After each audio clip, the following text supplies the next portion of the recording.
Android Media, Techforum болон ChatGPT-д сарын $20 төлөх шалтгаанууд.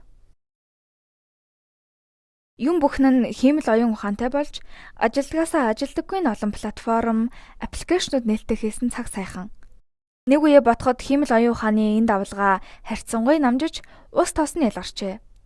Энэ дундаас Google-ийн Gemini, OpenAI-ийн GPT, Dolly, Sora, Microsoft-ийн Azure AI, Copilot тэргүүтээ технологийн аваргууд энэ салбар дахь хөрөнгө оруулалтаа нэмэгдүүлж, тус бүрдээ технологийн энэ сэлхийг ашиглаж хурдан нэмэх төлөвлөгөөг боловсруулав.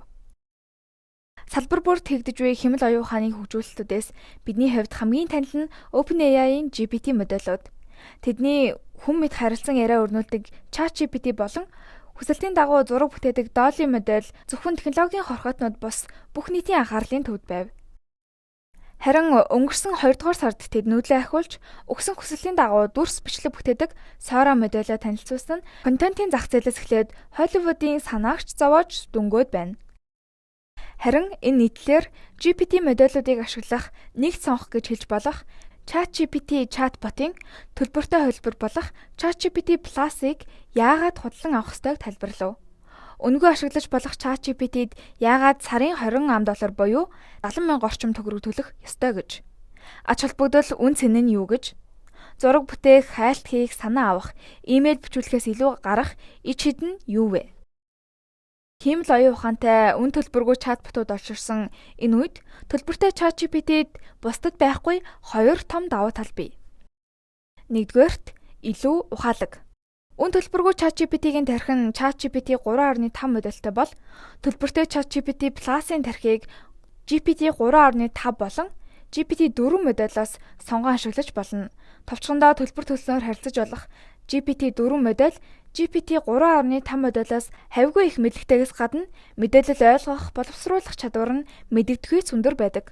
Хоёр модулийн онцлог үзүүлэлтүүдийг харьцуулбал харилцан ярианы үеэр санах үгийн тоо GPT 3.5 8,000 бол GPT 4 64,000. Сурахад ашигласан параметрийн тоо нь GPT 3.5 175 тэрбум бол GPT 4 1 их 80. Мэдээлэл хүлээн авах хэлбэр нь GPT 3.5 зөвхөн текстээр бол GPT 4 текст болон зургаар.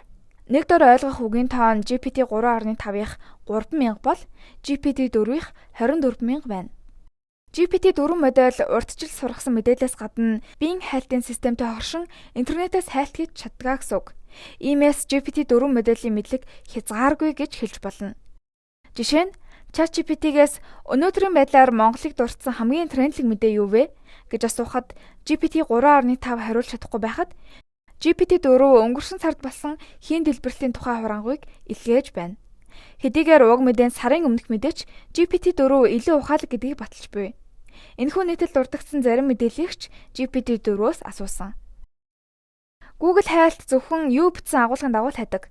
Харин GPT 4 хайгаа зогсохгүй боловсруулж чадах учир хувийн туслахтай боллоо л гэсэн үг. GPT 4 хардаг. GPT 4 модуль хэрэглэгчийн өгсөн текстээс гадна оруулсан зургийг боловсруулж чаддаг.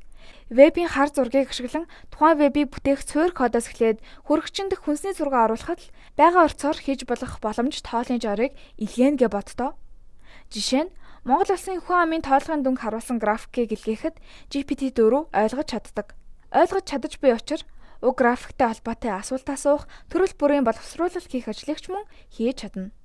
Ажил эсвэл хичээлийн хүрээнд томоохон графиктай ажиллах, тэдгээрийн мэдээллийг боловсруулж, дүн шинжилгээ хийх тохиолдол цөөнгүй гардаг. Тийм тохиолдолд GPT 4 ашиг тусаа гарцаагүй хүргэнэ гэж ойлгочих. Хоёрдугаарт илүү боломжтой. Энэ оны эхээр OpenAI-ийн нээсэн нэг том функц бол хэмэл оюун ухаант модулуудын нэгдсэн дэлгүүр болох GPT Store. Энгийнээр тайлбарлал хэрэглэгчид GPT 4 модуль дээр нэмж өөрсдийн мэдээлэл, датаг оруулж, өөрийн гэсэн GPT-г хөгжүүлж, түүнийгээ бусдтай хуваалцах боломжтой болсон гэсэн үг.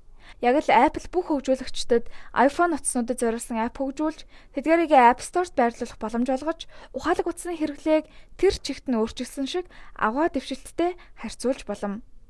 Ингэснээр төрөл бүрийн наривчилсан чадвартай тэр чадвараараа ерөнхий GPT 4 модулийг давж чадах хэмэл оюун ухаанууд үүсэх боломжтой болсон юм. Мэдээж өөрийн гэсэн GPT-г бүтээх, түүнийгээ дэлгүүрт байршуулах, орлого олох, бусдын бүтээсэн custom GPT-г ашиглахын тулд GPT Plus хэрэглэгч байх ёстой. YouTube бичлэгийг хураангуйлах, их сургуулийн эссе бичиж өгөх зэрэгээс эхлээд олон мянган custom GPT бий. Үүнээс гадна Vid.io, Canva зэрэг бүтээлч салбарын шилдэг платформуд дээр GPT-тэй хоршин ажиллах болсон. Хамгийн шилдэг custom GPT модулуудын талаарх нийтлэлийг тун удахгүй хуваалцах болно. Гэхдээ custom GPT ашиглахаас гадна өөрөө бүтээж болно гэдэг нь асар том давуу тал. Жишээ нь манай редакц технологийн нийтлэл хайдаг, хураангуйлдаг, монгол хэл рүү хөрвүүлдэг, таарах нүүр зураг бүтээдэг Worm AI нэртэй хиймэл оюун ухаан нийтлэлчийг хөгжүүлж буй. Уг GPT нь нийтлэлчтэй адил зарчмаар ажиллах бөгөөд ухаалаг GPT-4 зураг бүтээх доолын модулуудаас гадна одоогоор манай редакцийн зүгээс тусгаалan нэмсэн англи, монгол орчуулга болон монгол хэлний найруулгын дүрм, Unreal-ийн бүтээлч багийн нийтлэлийн нүүр зураг бүтээх суурь зарчмуудыг сураад байна. Үүний адилаар хувь хүн, албан байгууллагууд хэрэгцээ шаардлагадаа нийцсэн GPT бүтээх, түүнийгээ өөрсдийн мэдээлэлээр сургах, цаашлаад үйл ажиллагаанд нэвтрүүлж, цаг хугацаа, хөрөнгө мөнгөө хэмнэн бүтээмжээ нэмэх бүрэн боломжтой. Зөвөр ашиглаж чадвал сар төлөх $20 шууд болон шууд бус байдлаар хэдэн 10, магадгүй хэдэн 100 дахин эргүүлэн авчиж чадна. Дүгнэлт. Хиймэл оюун ухаан хөөс биш байсан гэдг нь нэгэнт батлагдсан энэ цаг үед та бидний хийж болох хамгийн ухаалаг үйлдэл бол түүнийг ашиглахад суралцах явдал юм. Харин таны хийдэг ажил, танай байгууллагын үйл ажиллагааны чиглэлээс үл хамааран ChatGPT-г ашиглаж үн цэнийг нь боддоор амсах орон зай байгаа гэдэгт эргэлзэхгүй байна. Unread Media, Tecforum болон ChatGPT сарын $20 төлөх шалтгаанууд. Нийтлэг бичсэн түшигт эрдэнэ, нийтлэг уншсан шөнийн нэгэн.